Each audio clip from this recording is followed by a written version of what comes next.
whenever they have that June series, if New Zealand's ever in like trouble or we lose one, the third test has always got to be in Dunedin, so we can just run the shit out of it. Like, you remember that they've come off their rugby season. It's like when we go to up there in the Northern Hemisphere, everyone's like, oh, we should kick ass. We've just played 30 games in a row. We're knackered. Yeah. That's what they're like when they come down in June and we're mid-season and we're just like, but, you know, I've always thought that have the third game and we had that against, who do we have that against? France last time when they came out. And we finished with a bang. And then, yeah, so.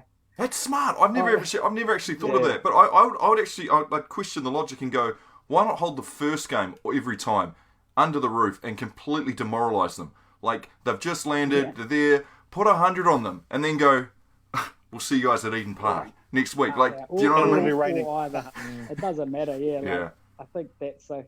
It always makes me a bit wonder why they didn't build that. I love Eden Park and the fortress and that, but if they built that stadium they were going to build on the waterfront, like it looked like it would have been like out the gate. And New Zealand's all about rugby, so you imagine going from the viaduct to saying walk 100 meters and straight into a stadium. Oh, it would have been awesome. And the trains, it all worked. Pretty much. Yeah. I think the thing that like people don't get with all like England rugby and all the RU or whatever is Twickenham's their home ground, and if you were going to watch the All Blacks, you know you're going to see the All Blacks at the stadium, whatever it was going to be called, then you would travel to Auckland every time. Like, everyone travels to watch the All Blacks. And if you bought for your son's 15th birthday, cool, fly to Auckland, do the game, whatever, you know.